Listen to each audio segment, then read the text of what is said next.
Bonjour à tous, nous nous retrouvons aujourd'hui pour le chapitre 2 du thème 2 de géographie sur métropolisation, littoralisation et accroissement des flux.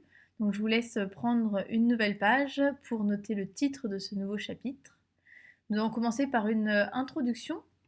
Le port de Tanger-Med a été inauguré en 2007 sur le détroit de Gibraltar, un des points de passage majeurs du commerce mondial, à seulement 14 km du continent européen. Il constitue une véritable ouverture sur le monde pour le Maroc. Lancé par l'État marocain, ce qui illustre bien le rôle des États, il a vocation à devenir le moteur du développement du nord du pays.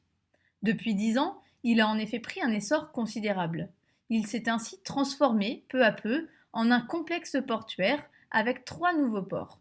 Un port pétrolier, un port destiné aux passagers et un port à conteneurs. Ce dernier a ouvert tout récemment, en 2019, avec pour appellation Tanger-Med 2. Premier port d'Afrique, Tanger-Med est à la fois un hub logistique, il représente la moitié des échanges du Maroc, et un pôle d'entraînement de nouvelles zones franches et industrielles. Ainsi, l'usine Renault de Tanger, qui est implantée sur le territoire depuis 2012, se situe à 40 minutes à peine du port.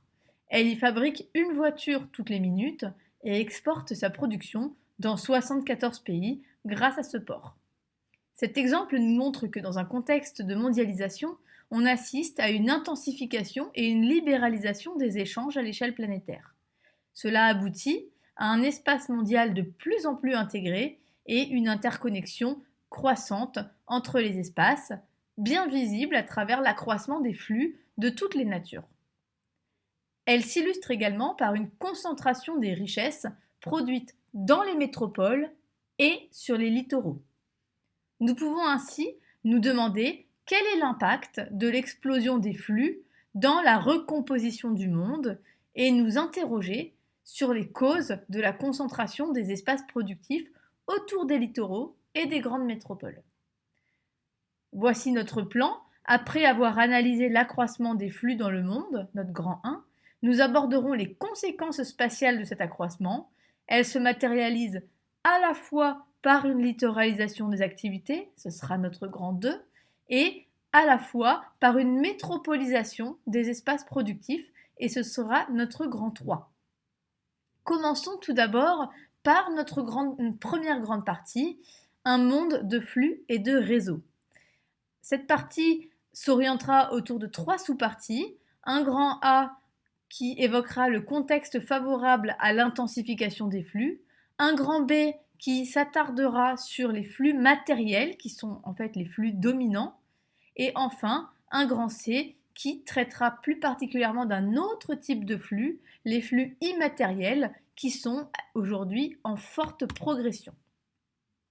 Tout d'abord, le contexte économique et politique est favorable à l'intensification des flux. En effet, les 50 dernières années ont vu le recul du protectionnisme et, par conséquent, une libéralisation accrue des échanges, sous l'impulsion notamment d'organismes internationaux comme l'Organisation mondiale du commerce, l'OMC, créée en 1995 par exemple. Cette organisation a pour vocation de favoriser la liberté de circulation des capitaux, mais également des marchandises, donc des flux de toute nature. Les progrès techniques des transports et des communications ont permis une baisse des coûts d'acheminement et une plus grande rapidité des échanges, qui, là encore, vont favoriser l'intensification des flux. La Division internationale du travail, la fameuse DIT, est une conséquence directe de ces progrès. Elle permet à son tour l'accroissement de tous les flux. Enfin, la montée en puissance économique de nouveaux pays, comme la Chine, premier pays exportateur et second pays importateur aujourd'hui, contribue une nouvelle fois à l'accroissement des flux de toute nature. Alors ces flux sont, de manière générale, plutôt des flux matériels. Les flux dominants, donc, sont les flux matériels. Il s'agit des flux de marchandises. Alors, lorsqu'on parle de marchandises, on pense aux pièces détachées, mais également aux matières premières ou aux matières agricoles. Ces flux peuvent être des flux légaux, mais il ne faudrait pas oublier les flux aussi illégaux. On peut aussi parler, dans cet ordre d'idées, du trafic d'armes ou des narcotrafics. Les flux de marchandises ont été multipliés par 3,5 depuis les années 1990. Ces échanges sont très polarisés et se concentrent dans une vingtaine d'États qui représentent les 3/4 du commerce mondial. Parmi ces États, on retrouve bien évidemment la Chine, les États-Unis, l'Allemagne, le Japon ou encore la France. Ces flux transitent grâce à des nœuds logistiques multimodaux puissants, comme par exemple le port de Shanghai, mais aussi celui de Singapour ou encore de Rotterdam. Les flux aériens sont également en forte augmentation. Ainsi, le trafic passager a connu une augmentation de 50%, soit 4 milliards de passagers par an en 15 ans.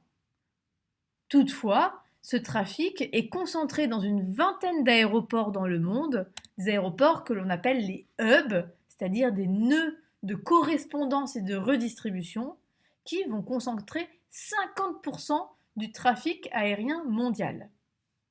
Dans le domaine de l'énergie, on retrouve également des flux qui transitent par des réseaux d'oléoducs et de gazoducs qui se déploient actuellement sur une longueur de 3,5 millions de kilomètres, comme par exemple en Russie.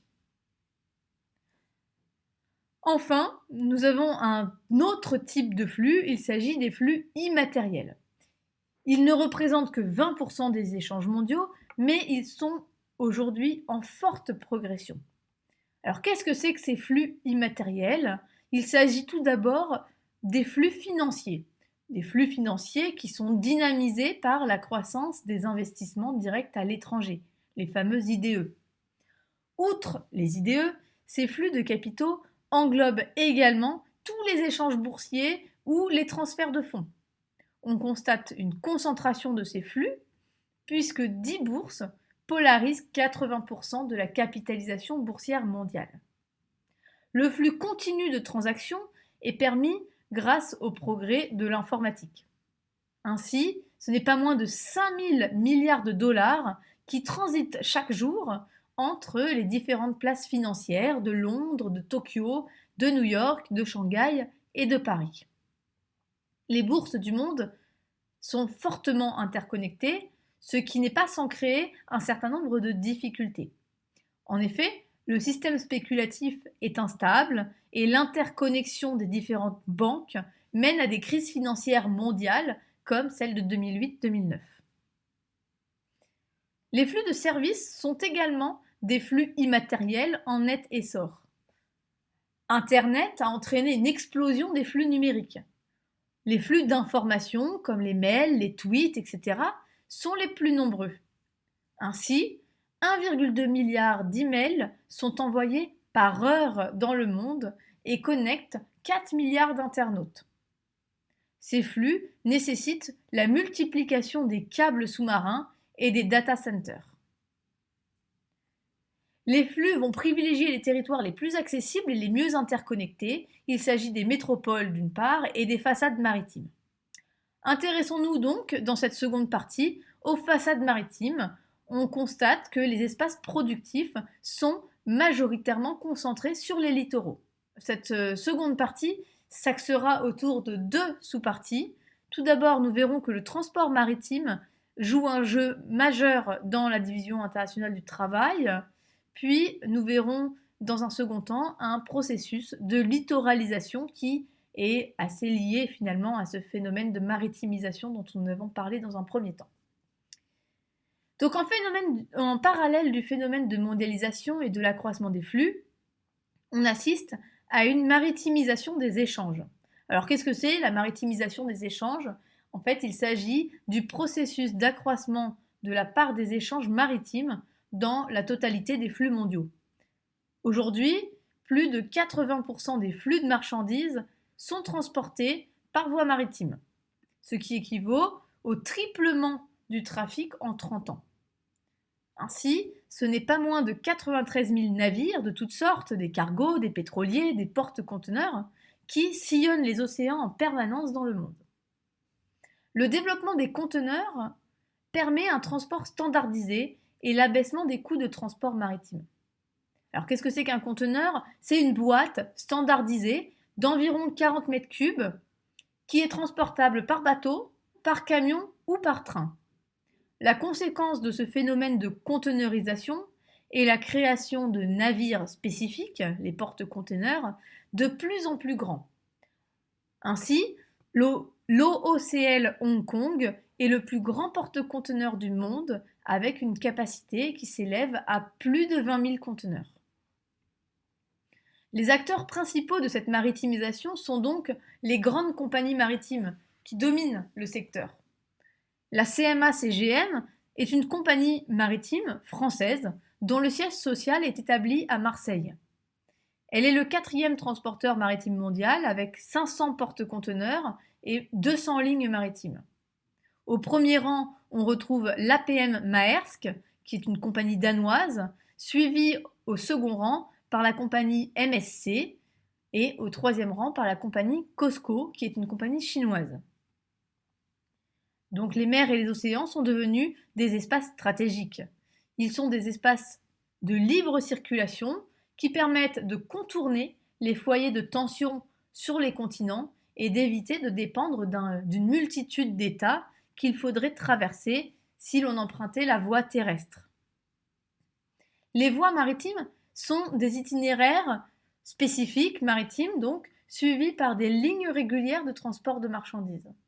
Elles vont emprunter des passages stratégiques comme les détroits ou les canaux, comme le détroit de Gibraltar, le canal de Suez, mais également le détroit de Bab el-Mandeb, d'Ormuz, de Malacca, le canal de Panama ou encore le détroit de Bering.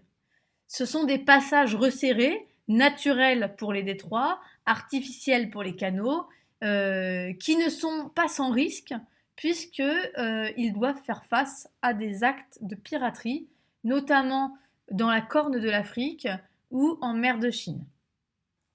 Les flux numériques transitent aussi par la mer, puisque sous les océans, on retrouve 400 grands câbles sous-marins en fibre optique, et ce sont ces 400 grands câbles sous-marins qui assurent 95% des communications mondiales. Le phénomène de maritimisation s'accompagne d'un processus de littoralisation, et ça sera notre grand B. La littoralisation, c'est la concentration des activités et des hommes sur un espace particulier, les littoraux. Ces derniers attirent des activités spécifiques comme la pêche et le tourisme, mais aussi de plus en plus des activités industrielles. Aujourd'hui, 55% de la population vit à moins de 50 km de la mer. La littoralisation, c'est un phénomène ancien, mais qui s'accélère aujourd'hui. Pourquoi ? Parce que les littoraux, ce sont des interfaces, c'est-à-dire des zones de contact entre des espaces de nature différentes. Ils vont donc connecter l'avant-pays, c'est-à-dire la mer, l'océan, à l'arrière-pays, qu'on appelle aussi parfois interland. La connexion avec l'arrière-pays est assurée par des réseaux, des canaux, des rails, des routes, etc. Les activités touristiques ont été multipliées par 3 en 25 ans grâce au développement du transport aérien, mais également grâce à la hausse du niveau de vie dans les pays émergents.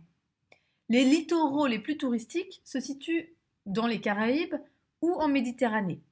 Ils accueillent un tourisme dit de masse, notamment un tourisme de croisière. Quelques grandes façades maritimes attractives jouent un rôle majeur dans les échanges mondiaux.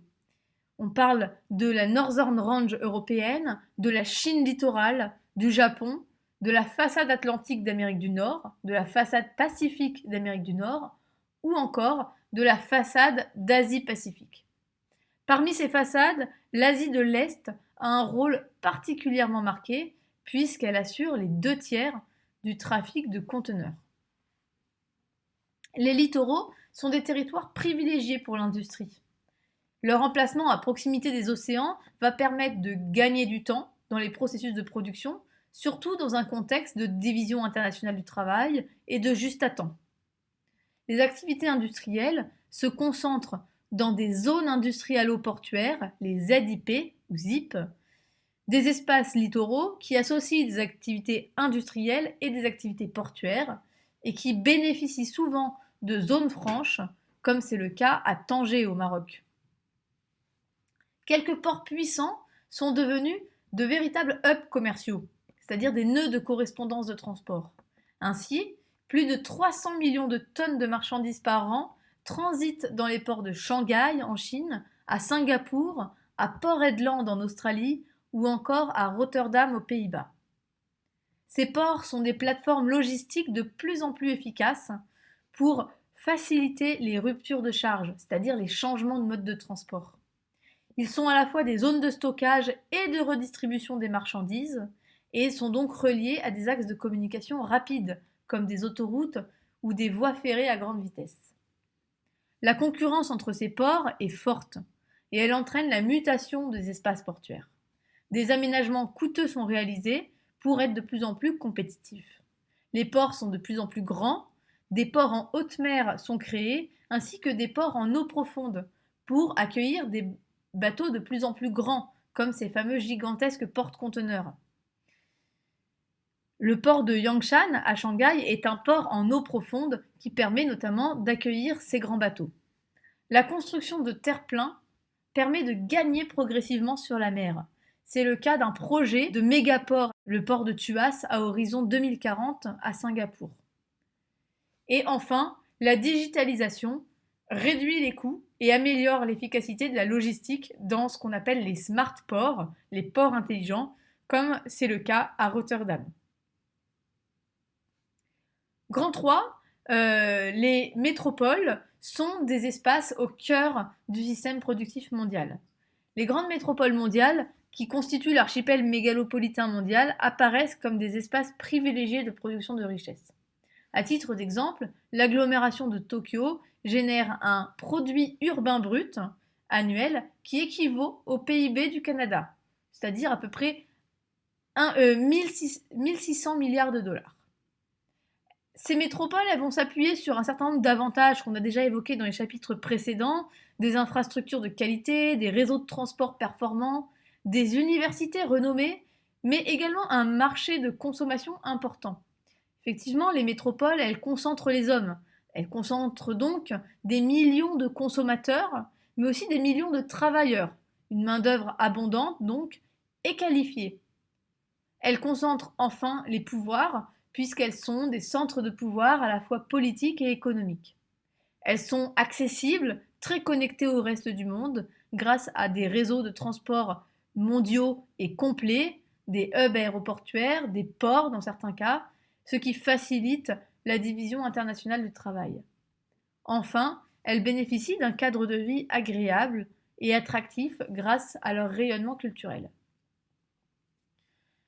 Grand B, à l'échelle locale, des espaces productifs métropolitains qui sont divers. Donc, changeons d'échelle. À l'échelle, cette fois-ci locale, les espaces productifs métropolitains sont spécialisés.